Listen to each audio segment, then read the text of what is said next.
안녕하세요. 저는 서울에 사는 50대 주부입니다. 원래 태어난 곳은 서울이지만 나고 자란 곳은 경기도 양평입니다. 저희 친정 부모님은 서울에서 교편 생활을 하셨어요. 아버지는 고등학교 교사, 엄마는 초등학교 교사였습니다.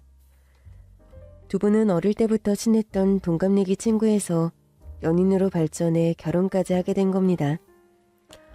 엄마는 제가 다니는 초등학교 선생님이셨고 심지어 6학년 때는 저희 반 담임 선생님이셨어요.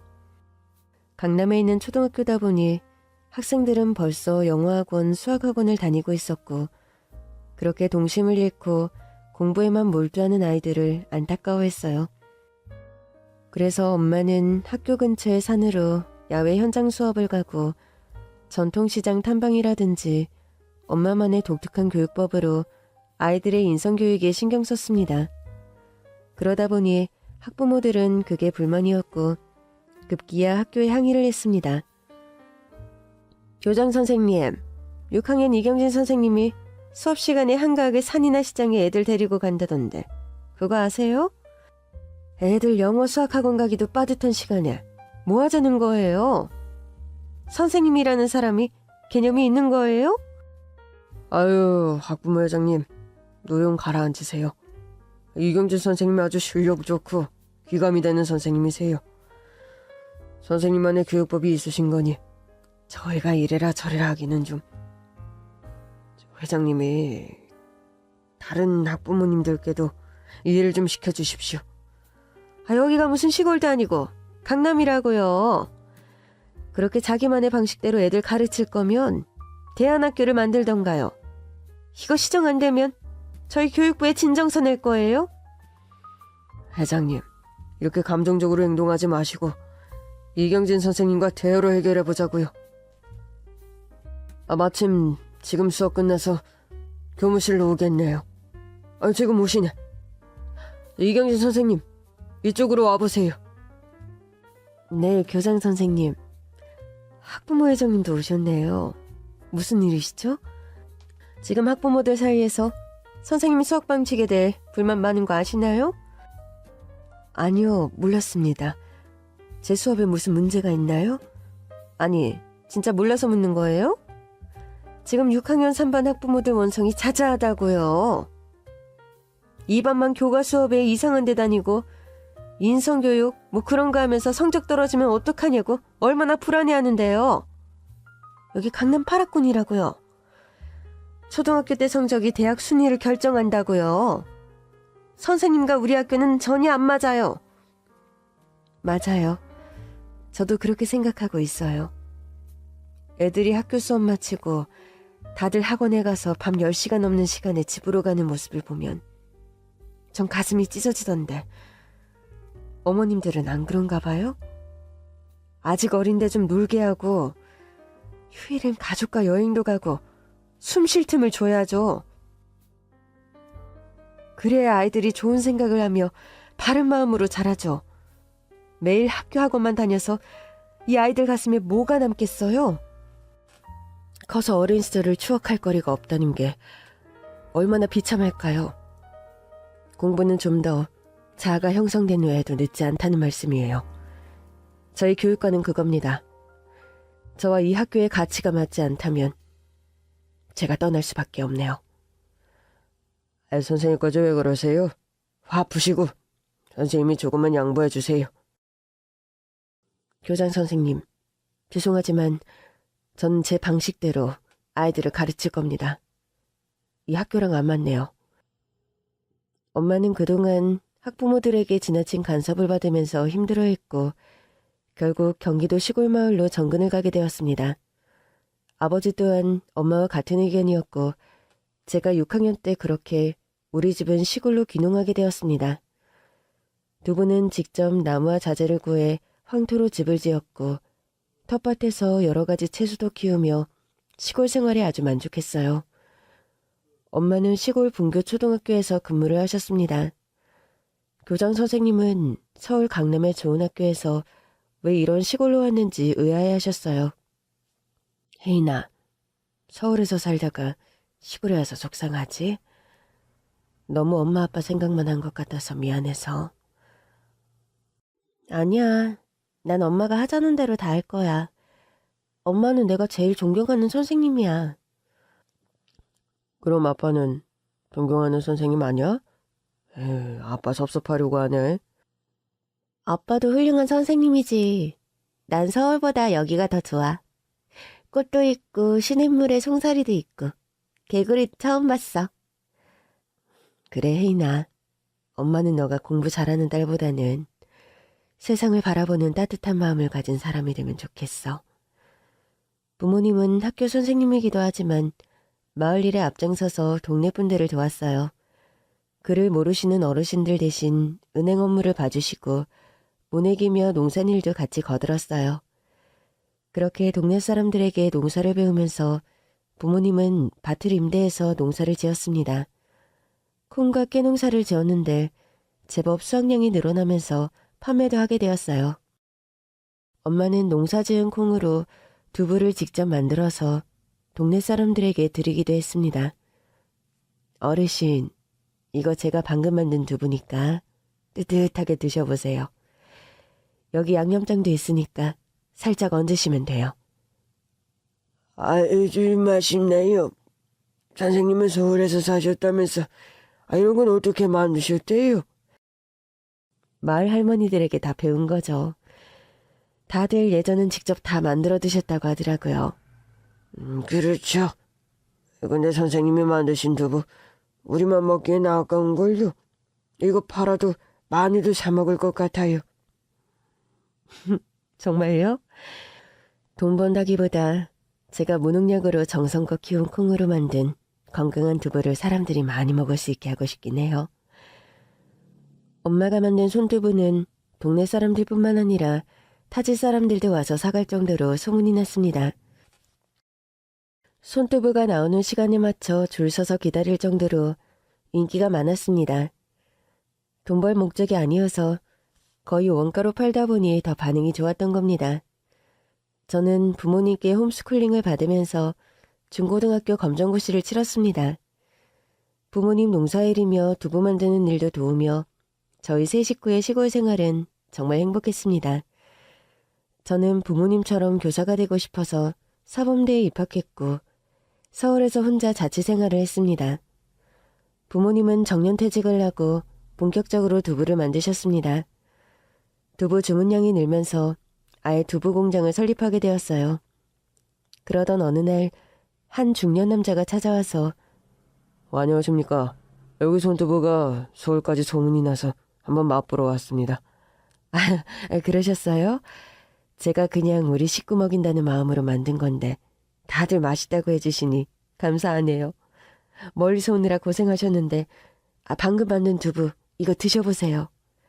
이거 공짜로 먹어도 되는 거예요? 너무 많이 주셨는데. 많이 드세요. 먹고 맛있으면 사가시고 안 사셔도 괜찮으니까 맛이라도 보셔야죠. 진짜 구수하고 부드럽네요.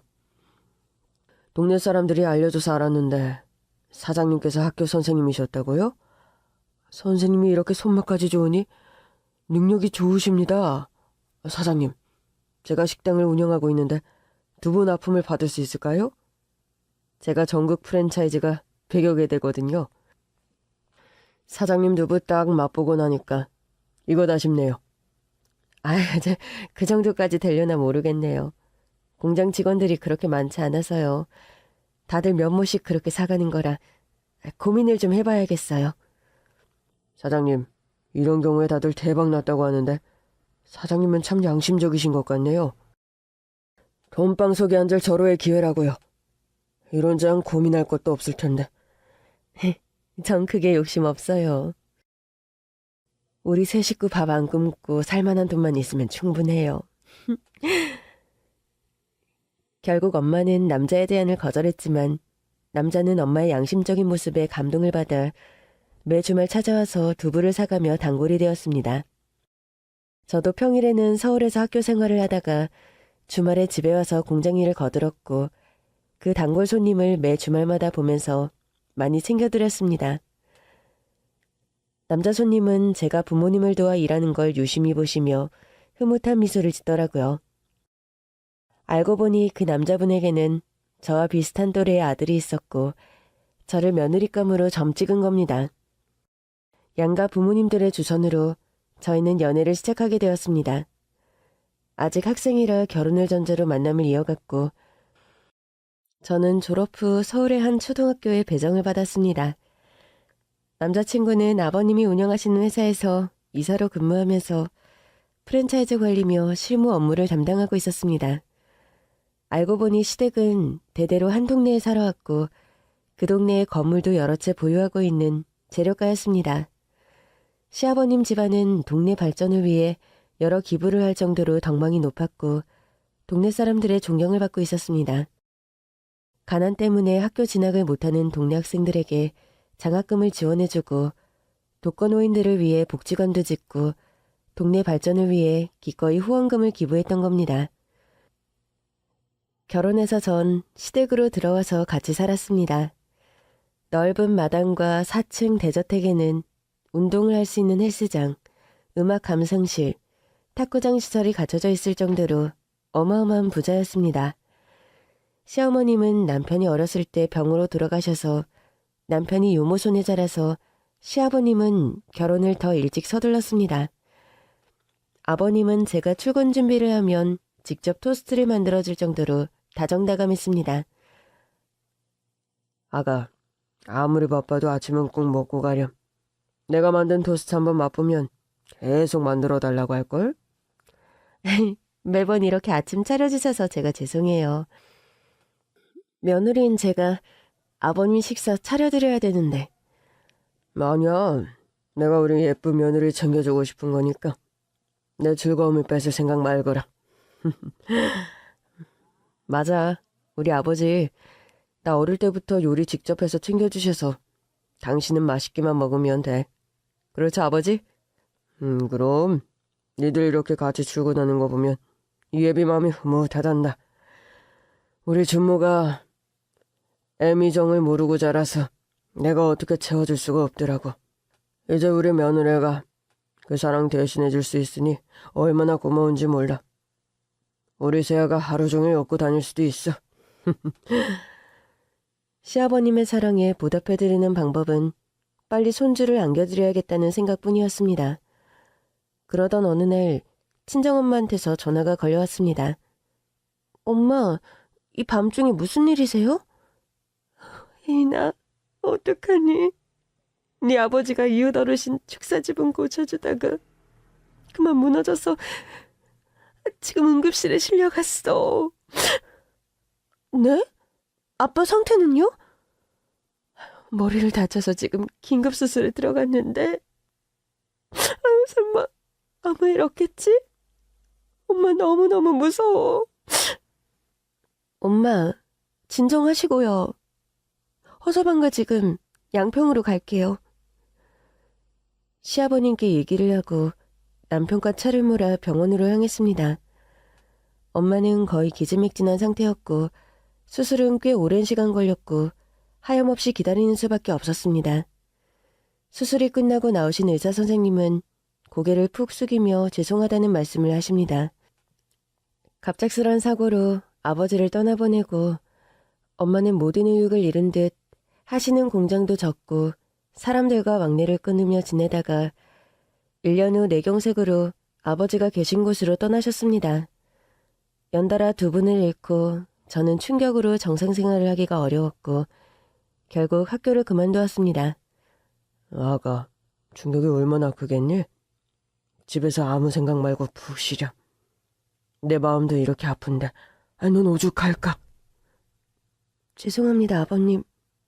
근데 제 마음이 너무 힘드네요. 몸이 쇠약해지다 보니 그렇게 바라는 임신이 잘 되지 않았고 그렇다 보니 더 괴로웠습니다. 여보, 벌써 내 나이도 30대 후반인데 이제 아이가 안 찾아오려나 봐요. 당신 정말 좋은 아빠가 될 것 같은데 죄송해요. 무슨 소리야. 너무 조급해하지 마. 요즘에 아이 없이 사는 부부들 많아. 아버지도 당신한테 아이 문제로 스트레스 주지 말라고 신신당부하셨어. 난 당신만 옆에 있으면 돼. 시험관 시술까지 시도해봤지만 임신이 되지 않아 포기하려던 어느 날 기적처럼 아이가 생겼습니다. 한동안 부모님을 여인 상심으로 힘들었던 제 마음도 밝아졌고 집에 아기 소리가 울리니 생기가 감돌았습니다. 아버님은 퇴근하자마자 곧장 집으로 와서 손주 보는 재미에 푹 빠졌습니다. 우리 민석이 보려고 중요한 저녁 약속도 취소하고 왔다니까 하루 종일 우리 손주 얼굴이 아른거려서 이 아래비 일도 못하겠네.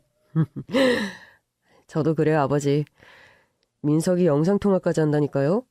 분유는 잘 먹었는지 잠은 잘 자는지 하루 종일 민석이 생각만 나요. 늦은 나이에 어렵게 얻은 아들이다 보니 더 애틋했습니다. 아들은 어느새 6살이 되었고 아버님은 회사를 남편에게 물려주었습니다. 이제 회장님이 아니라 평범한 할아버지로의 일상에 만족하며 행복했어요.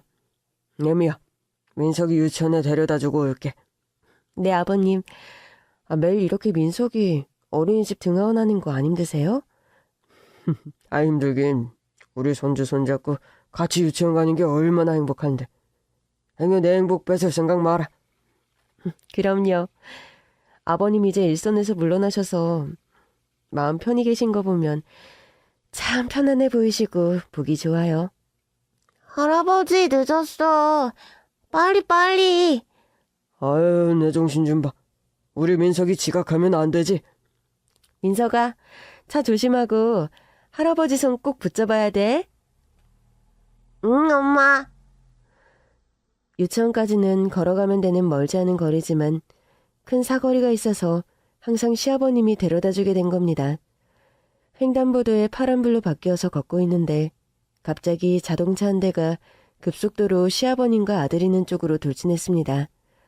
아버님은 그 짧은 순간에도 손주가 덜 다치게 머리를 두 손으로 감싼 채 그렇게 돌아가셨습니다. 병원에서 전화를 받고 응급실로 갔을 땐 이미 두 사람은 이 세상 사람이 아니었습니다. 침대에 누워있는 아들의 얼굴을 보는 순간 오해를 하며 기절을 했습니다. 여보, 정신이 들어? 당신까지 이러면 어떡해? 여보, 여기 어디예요? 지금 민석이 유치원 갔다 올 시간인데 빨리 집에 가요. 아버님이 데리러 가셨죠? 제발 정신 좀 차려. 여보, 왜 울어요? 전 슬리퍼를 신고 얼른 병원을 나가려고 하니 남편이 저를 끌어안으며 오열을 했습니다. 전 머리가 멍했고 지금 이 상황이 혼란스러웠습니다. 남편이 저를 의사에게 데려갔고 의사는 제가 너무 충격을 받은 나머지 단기 기억상실증이 왔다고 합니다. 여보, 내가 뭘 기억 못하는지 모르겠어요. 무슨 충격으로 기억상실증이 왔다는 거예요? 무리하지 말고 천천히 기억이 떠오를 때까지 기다려. 의사 선생님도 그렇게 하는 게 좋다고 하잖아. 민석이 간식해줘야 하는데. 걱정 마. 내가 챙길게. 당신은 편안히 병원에서 며칠 푹 쉬어. 그럼 당신이 고생 좀 해줘요. 나 아픈 데도 없는데 후강하네. 남편은 제게 아무런 말도 안 해서 전혀 제가 처한 상태를 몰랐습니다. 다음날 새벽 갑자기 가슴이 저려오면서 공허함과 무서움이 밀려오더니 머리가 깨질 듯이 아팠습니다. 왠지 모르게 눈물이 자꾸 흘렀고 꼭 아들 목소리를 들어야겠다는 생각이 불현듯 들었습니다. 남편에게 전화를 걸어 여보, 나 지금 가슴이 너무 아프고 뭔지 모르게 눈물이 자꾸 나서 못 견디겠어요. 우리 민석이랑 관련이 있을 것 같아요. 민석이 깨워서 목소리 좀 들려줘요. 이제 기억이 좀 돌아온 거야? 완전히 기억이 나는 건 아닌데 민석이 얼굴이 무표정하게 누워있는 게 자꾸 떠오르는데 그럴 때마다 가슴이 바위를 얹은 것처럼 너무 답답하고 이상해요. 여보, 지금 너무 늦었으니까 내일 만나서 얘기해. 당신 왜 그래요? 민석이한테 무슨 일 있는 거죠? 맞죠? 이상한 불안감이 민석이 때문인 거 맞잖아요. 제발 얘기해주세요. 혜인아, 나도 너무 괴로워. 민석이 우리 옆에 없어. 그게 무슨 말이에요?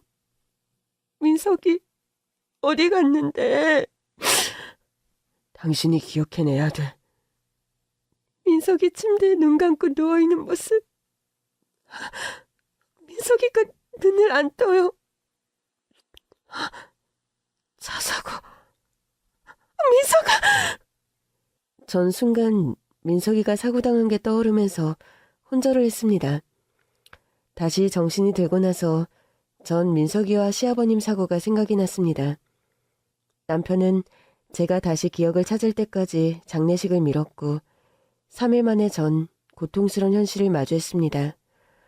어쩌면 너무 견디기 어려워 제 몸이 스스로 기억을 지웠고 저를 보호하려고 했는지도 모릅니다. 장례를 치르고 난 후 남편과 저는 의욕 없는 하루하루를 보냈습니다. 항상 아들 웃음소리가 가득했던 집안은 적막함이 감돌고 식사 시간에 말 한마디 없이 수저 소리만 들렸습니다. 여보, 나 출근해. 네. 오늘 집에만 있지 말고 친구 만나서 바람 좀 쐬고 와. 네. 남편은 어떻게든 제게 말을 건네보지만 전 말할 기운조차 없이 삶에 대한 의욕을 잃었습니다. 남편이 출근하고 나면 어김없이 아들 방으로 찾아갑니다. 아들이 쓰던 장난감, 아들 옷이며 그림 일기까지 아직도 아들 채취가 느껴지는 듯 했습니다. 아들 일기장을 보며 아들 방에서 하루 종일 지내다 보니 가정부가 걱정이 되었는지 사모님 식사도 안 하시고 하루 종일 민석이 방에만 계시니 제가 걱정이 돼요. 제가 국 데워놨으니까 한 숟갈이라도 좀 드셔보세요. 저 괜찮으니까 아주머니 오늘은 일찍 쉬세요. 아직 3시간이나 남았는데. 아니에요. 그럼 시장 가서 장 좀 봐주세요. 저 혼자 있고 싶어서 그래요. 근데 사장님이 사모님 혼자 두고 어디 가지 말라고 해서요. 죄송해요. 저 아무 짓 안 하니까 걱정 마세요. 그럼 보양식 할 거리 금방 사올 테니까 책 보면서 좀 쉬고 계세요. 아줌마가 나가고 전 욕실 욕조에 물을 한가득 받았습니다. 욕조 안으로 들어가서 얼굴을 물속에 담그고 한참을 있었습니다. 점점 호흡이 힘들어졌고 정신이 아득해지려던 그때 욕조 위에 있던 오리 장난감이 풍덩하고 빠졌습니다. 그 바람에 전 욕조 무리로 얼굴을 내밀었고 아들이 좋아하던 오리 모양의 물총을 끌어안고 목 놓아 울었습니다. 제가 나쁜 생각을 가지니 마치 아들이 그걸 막으려고 이 장난감을 물속으로 떨어뜨린 게 아니었나 그런 생각이 들었습니다. 얼마 후 가정부가 돌아와서 사모님, 저 빨리 오려고 엄청 뛰었는데 뭐 별일 없었죠? 네, 그럼요. 다행이다. 제가 얼른 식사 준비할게요. 맨날 식사 거르시고 커피만 드시는데 제가 얼마나 마음 아파하는 줄 아세요? 사모님이 건강해야 하늘에 있는 우리 민석이 마음도 편할 거 아니에요. 맞아요. 제가 그걸 몰랐어요. 민석이가 하늘에서 엄마를 보고 있다는 걸 잊고 있었어요. 민석이는 늘 엄마 곁에 맴돌고 있는데 내가 못 알아보고 그러니 민석이가 절 지켜주고 있더라고요. 남편은 요즘 일이 많아서 거의 회사에서 지냈고 저 혼자 있는 시간이 많아지자 걱정을 많이 했습니다. 여보, 요즘 일이 바빠져서 당신하고 시간을 많이 못 보내서 미안해. 당신하고 여행도 가면 좋은데. 저 이제 괜찮아요.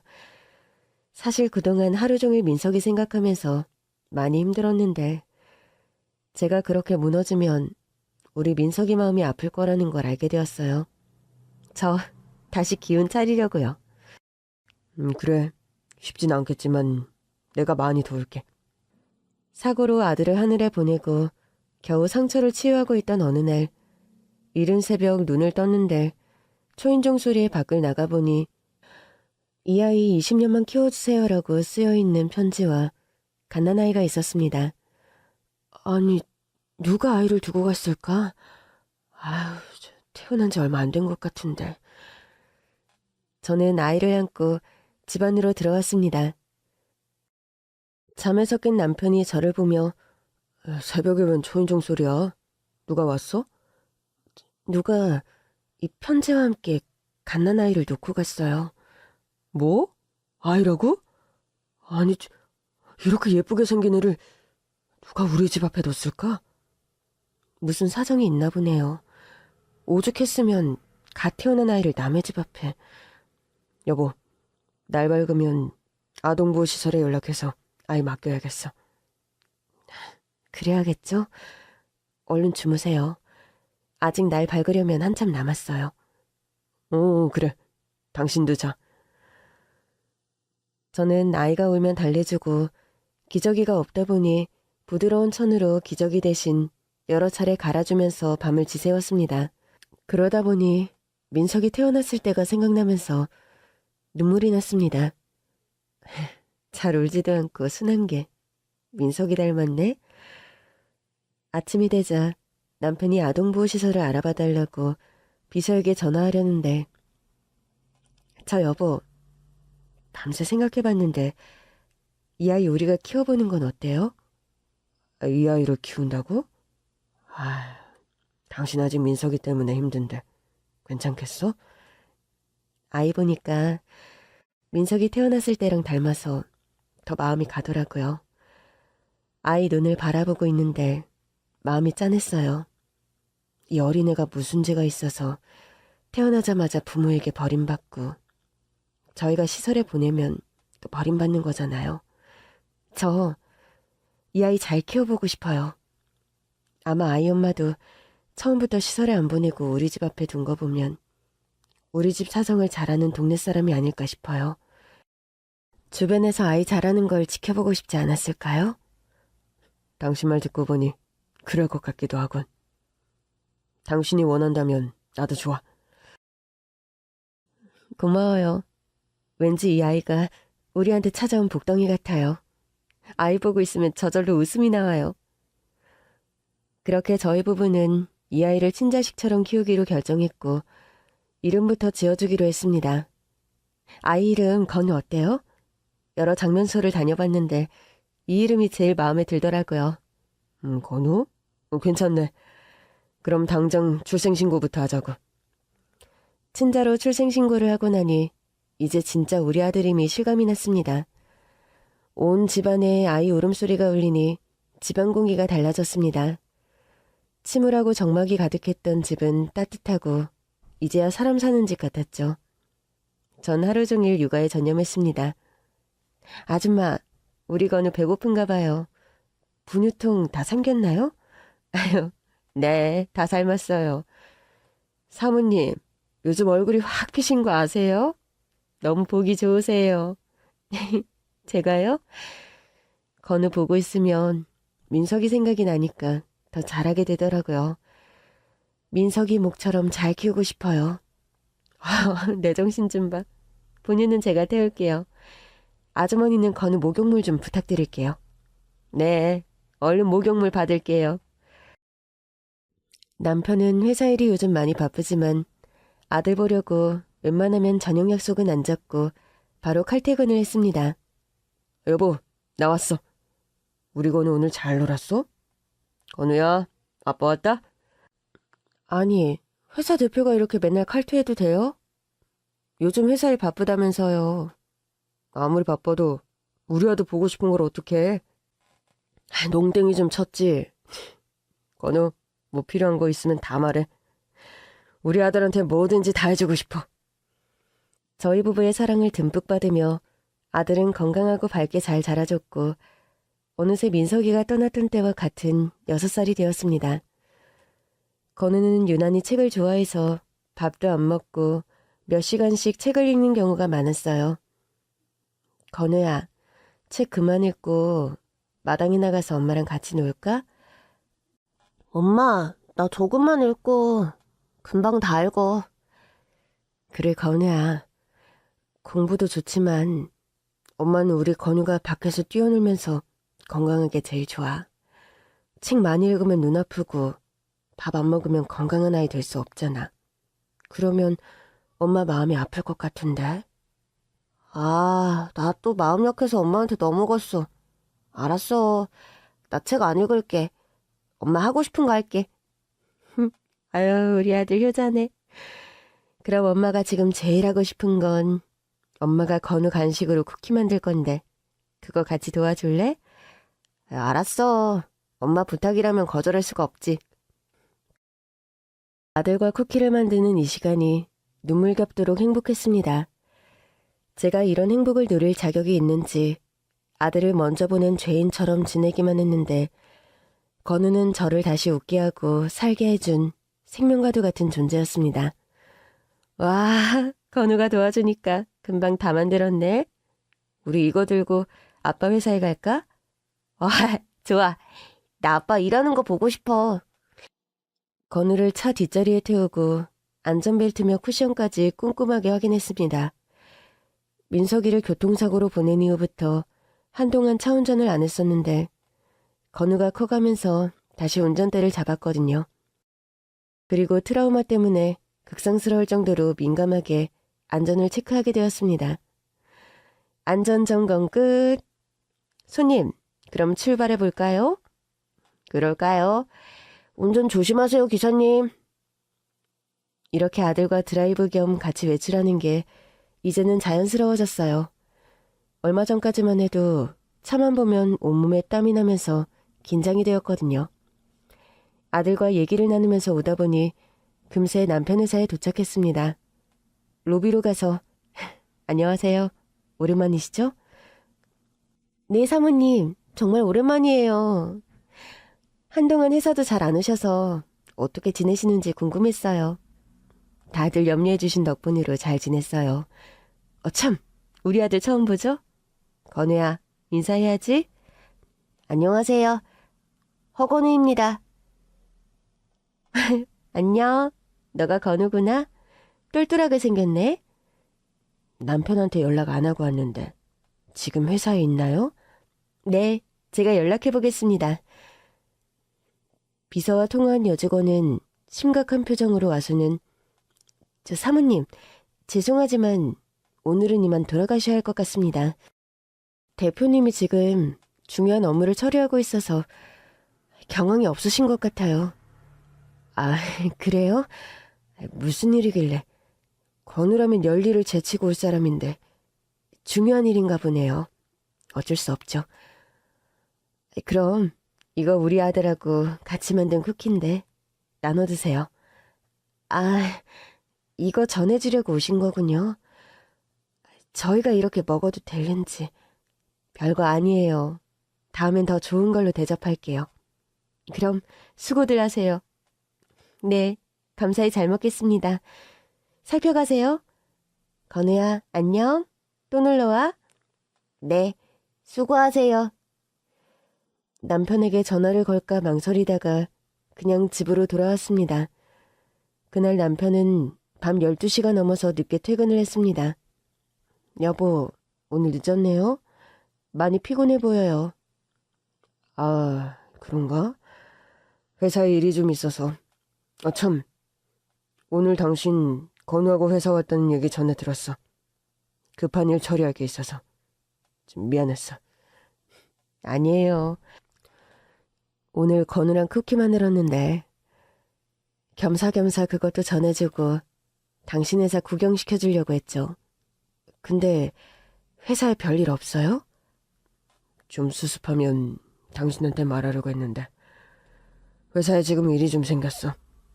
한 가맹점에서 곰팡이 핀 두부가 나와서 고객이 그거 먹고 응급실로 실려갔다고 강력하게 회사에 항의하고 있어. 그 가맹점에서 정중하게 사과하고 본사에서도 충분히 보상을 해준다고 했는데 막무가내야. 아, 그런 일이 있었군요. 보상도 거부하면 그럼 그 손님은 뭘 원하는 건데요? 나도 그게 너무 이상해. 가맹점 사장님은 식재료 엄선해서 관리하고 항상 신경 쓰고 있어서 곰팡이 핀 두부가 나갈 일이 없는데 이상하다고 하더라고. 그 손님이 고의로 곰팡이 핀 두부와 바꿔치기 한 것 같다고. 그런 수법 쓰는 블랙 컨슈머들이 간혹 있거든. 그래서 보상금을 노리는 거지. 근데 이 손님은 돈이 목적이 아닌 것 같아서 혼란스러워. 당신 많이 힘들겠군요. 일이 잘 해결돼야 할 텐데.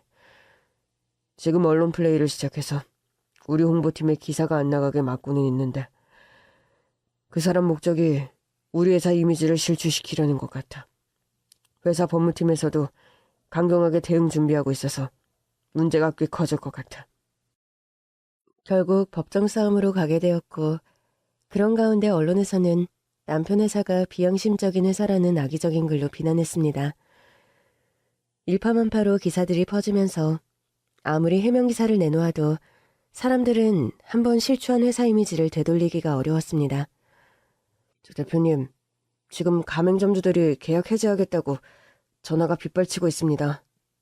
회사 앞에는 매일 단체에서 불매운동 시위를 하고 있는데 어떻게 하면 좋을까요? 일파만파로 위기가 찾아왔고 결국 빚만 남고 회사는 결국 폐업을 하게 되었습니다. 그 과정에서 극심한 스트레스를 받은 남편은 몸이 안 좋아졌습니다. 불과 1년 사이에 남편은 췌장암 진단을 받았습니다. 암투병을 하면서도 남편은 어떻게든 회사를 살려보려고 여기저기서 돈을 융통해봤지만 결국 빚만 남고 회사는 결국 폐업을 하게 되었습니다. 미안해.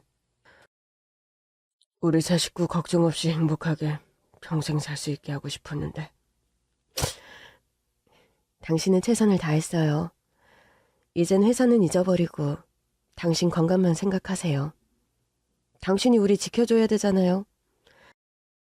하지만 몇 달 후 남편은 민석이가 있는 곳으로 떠났습니다. 남편이 죽은 후 슬퍼할 겨를도 없이 집으로 빚쟁이들이 찾아왔습니다. 집과 부동산을 팔아 그나마 일부 빚을 해결할 수 있었고 전 아들과 지하 단칸방으로 이사를 갔습니다. 하루하루 먹고 살기가 시급해진 터라 전 일자리부터 찾았습니다. 그나마 학교 교사였던 경력으로 동네에 있는 작은 학원에 취직할 수 있었습니다. 월급은 많지 않았지만 시간제로 일할 수 있어서 아이를 키우면서 일하기에는 제일 적합했던 직장이었어요. 낮에는 학원에서 일하고 저녁에 아이를 재우고 나서는 밤부터 새벽까지 택배회사 물류창고에서 일했습니다.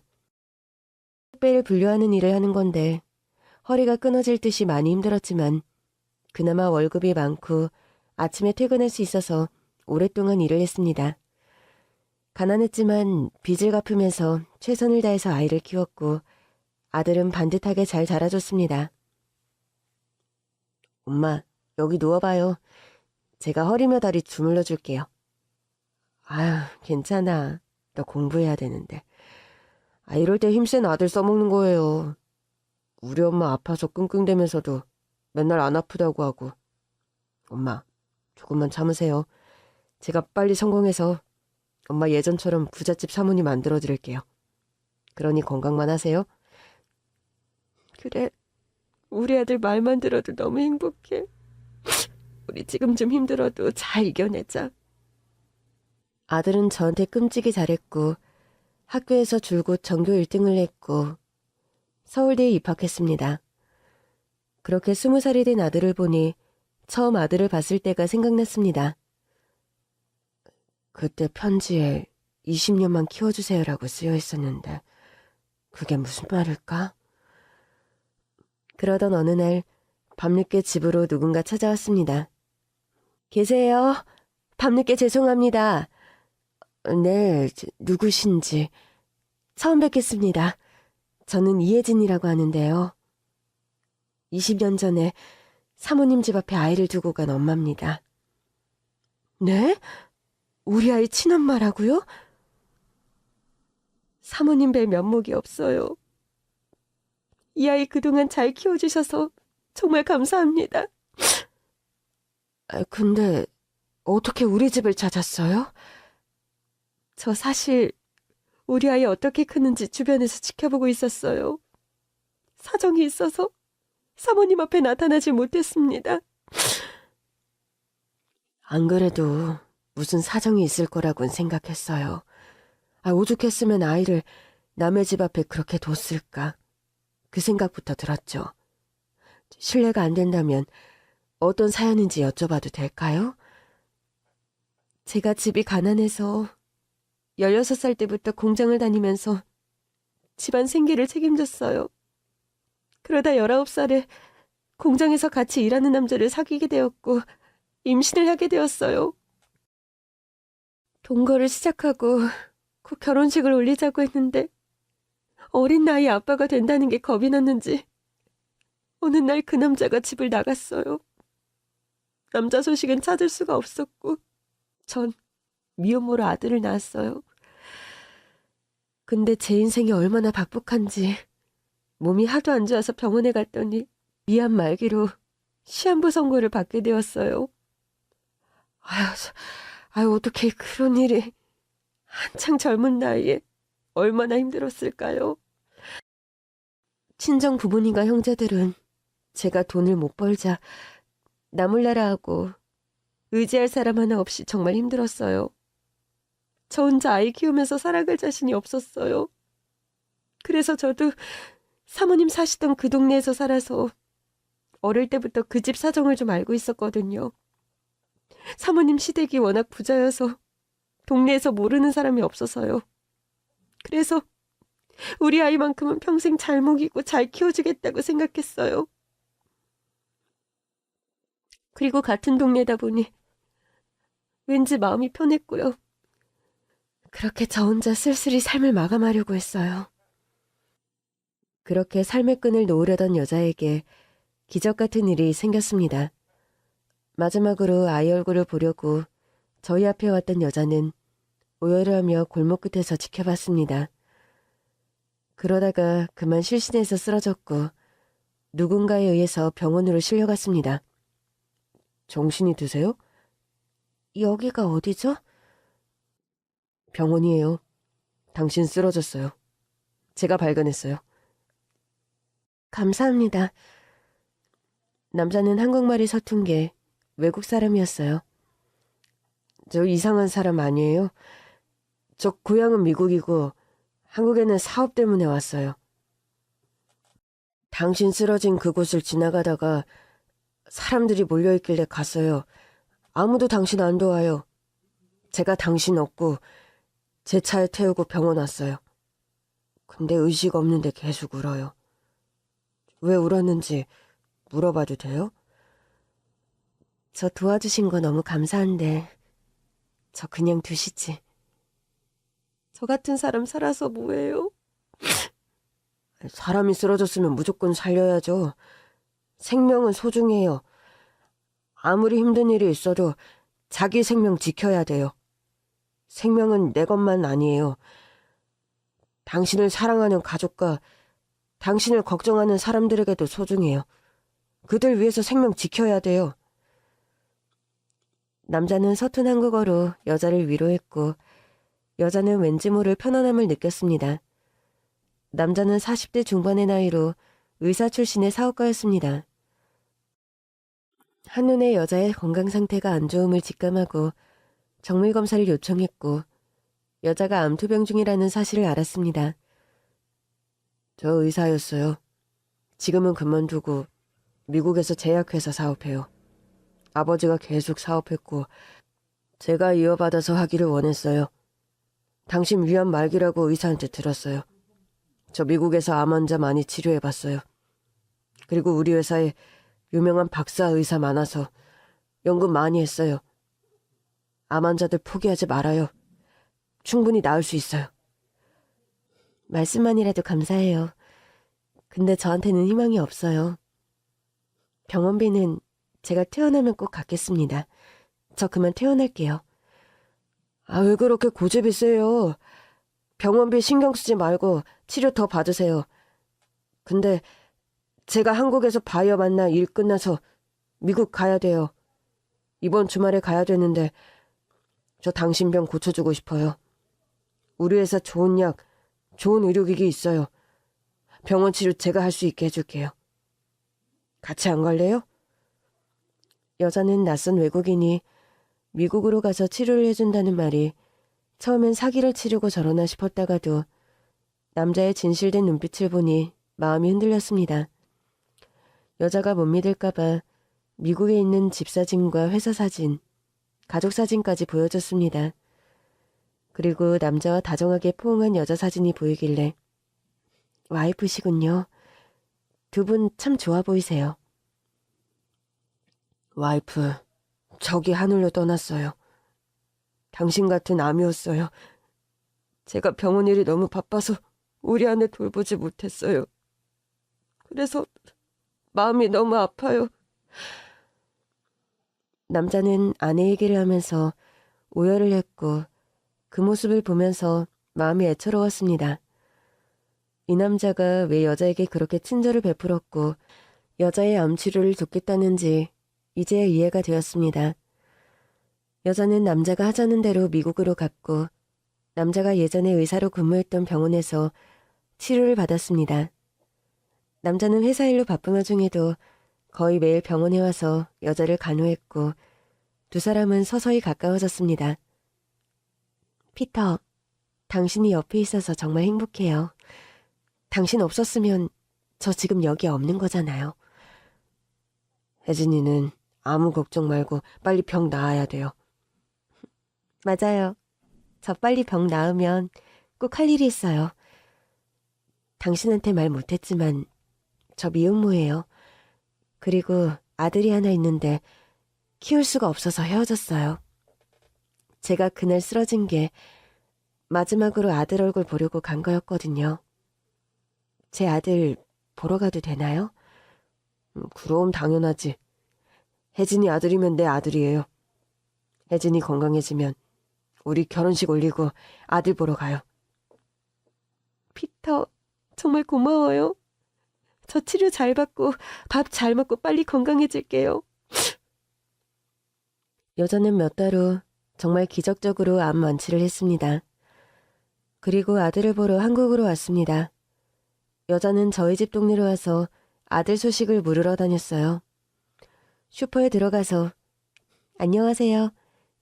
여기 예전에 제가 살던 동네인데 미국에서 살다가 오랜만에 왔거든요. 저기 파란 대문집 사는 사람들과 친했는데 지금도 잘 계시죠? 네, 그럼요. 저 집에 아주 좋은 일이 생겼어요. 원래 며느리가 아들 하나가 있었는데 교통사고로 시아버지와 아들이 같이 세상을 떠났어요. 아이 엄마가 아들 잃고 거의 폐인처럼 지내다가 갑자기 업둥이가 들어온 거지. 그 아이가 들어오면서 부부는 예전처럼 활기도 찾고 아이를 끔찍이 예뻐했어요. 저희 슈퍼에도 아이 데리고 오는데 진짜 행복해 보였어요. 애가 밝고 똑똑해서 동네 사람들이 다 예뻐했어요. 아, 그래요? 아이가 부모님 사랑을 많이 받고 자랐군요. 근데 아이 이름이 뭐예요? 건우, 허건우예요. 근데 왜 눈물을 흘리시나? 아니에요. 저 그만 가봐야 될 것 같아요. 눈물을 억지로 참으며 여자는 슈퍼를 나왔고 아들이 잘 크는 걸 확인하고 안심이 되었습니다. 사실 아이가 학대를 받거나 시설로 보내진 게 아니었나 내심 불안했거든요. 만일 그러면 아이를 데려올 생각이었습니다. 혜진이, 저 집에 안 들어가나요? 아들 만나야죠. 아니에요. 안 만나도 될 것 같아요. 우리 아들 저 집에서 좋은 부모님 밑에서 사랑 듬뿍 받으면서 잘 자라고 있대요. 성격도 밝고 똑똑하대요. 제가 지금 와서 내가 친엄마라고 나타나면 그 아이가 얼마나 혼란스럽겠어요. 지금 잘 사는데 제가 그 행복 빼앗는 거잖아요. 다행이에요. 당신 아들이 슬퍼하지 않고 잘 살고 있어서요. 피터, 부탁이 있어요. 먼 발치서 아들 얼굴만 보고 우리 다시 미국 돌아가요. 그래요? 우리 기다렸다가 아들 얼굴 봐요. 골목 끝에서 한참을 기다리다 보니 어린이집 차가 도착했고 저희 집 앞에서 제가 아이를 데려가는 모습을 지켜봤던 겁니다. 멀리서나마 아들의 모습을 본 것만으로도 여자는 만족했습니다. 우리 아들 정말 잘 컸구나. 저분들 너무 감사해요. 저분들 고마움 절대 잊으면 안 돼요. 맞아요, 피터. 이렇게 몇 년에 한 번씩이라도 한국에 와서 우리 아들 지켜봐요. 그러고 아들이 성인이 되면 그 은혜 다 갚을 거예요. 그때는 저도 떳떳하게 친엄마라고 나타나도 되겠죠? 여자는 그렇게 저희 집 소식을 들으면서 지냈고 남편 회사의 부도와 남편이 병으로 세상을 떠난 것까지 다 알게 된 겁니다. 그리고 동네 사람들을 통해서 이사간 저희 집을 찾아올 수 있었던 거죠. 여자의 얘기를 다 듣고 같은 여자로서 너무 측은해서 눈물이 났습니다. 우리 건우 친엄마가 이렇게 좋은 분이어서 정말 다행이에요. 건우가 있어서 제가 다시 살아갈 수 있었어요. 이런 얘기 정말 염치 없지만 건우를 주셔서 너무 감사했습니다. 건우는 제 전부예요. 조금 있으면 건우 학교 마치고 올 시간이에요. 친엄마가 왔다는 걸 알면 얼마나 좋아할까요? 엄마, 저 왔어요. 건우야, 여기 와서 앉으렴.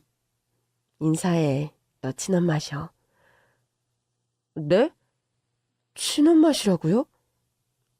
미안하다, 건우야. 너무 늦게 왔지? 아니에요. 이렇게 제 앞에 나타나 주실 것만으로도 너무 기쁘고 감사해요. 영영 친부모님 못 찾을 줄 알았는데. 우리 아들 안아봐도 되겠니? 네, 많이 보고 싶었어요. 아들과 친엄마는 포옹하면서 그동안 삭혔던 그리움을 눈물로 쏟아냈습니다. 전 아들에게 그동안 친엄마가 암투병을 해서 미국에 건너가서 결혼해서 살고 있다는 얘기를 전했습니다. 20년 전 편지에 쓰여진 대로 아이를 20년을 키웠더니 20년 후 믿을 수 없는 일이 일어났습니다. 참, 제 남편이 집 근처 커피숍에서 기다리고 있어요. 미국에서 같이 왔거든요. 지금 미국에서 제약회사를 운영하고 있는데 남편과 약속한 게 있어요.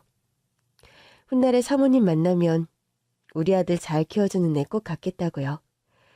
사모님 형편이 어려워진 걸 알고 남편과 제가 여기 찾아오기 전에 미리 준비한 거예요. 아, 이게 뭔가요? 아, 이건 통장이고 이건 부동산 계약서 같은데. 그동안 건우 잘 키워주셔서 감사해서 준비했어요. 이걸로 앞으로도 우리 건우 잘 부탁합니다. 사양 마시고 꼭 받아주세요. 아니지, 이렇게 큰 돈, 이건 빌딩 계약서잖아요. 한사코 거절을 하다가 건우를 위해서라도 친엄마의 성의를 무시할 수 없었습니다. 친엄마가 준 돈으로 빚을 갚고 고급 아파트로 이사 갔습니다. 그리고 제 명의로 된 건물에서 입시학원을 차렸습니다. 저는 원장이면서도 아이들이 좋아서 직접 수업을 가르쳤어요. 친엄마와 남편분은 한국에 지사를 내고 사업을 계속하면서 한국에서 살게 되었습니다. 저희 집 근처로 이사를 와서 자주 왕래를 했어요. 아들은 서울대를 졸업한 후에 미국에서 경영학 박사학위를 취득한 후에 젊은 나이에 식품회사의 대표가 되었습니다. 제 남편이 못다 이룬 꿈을 이뤄가고 있습니다. 긴 글 읽어주셔서 감사합니다.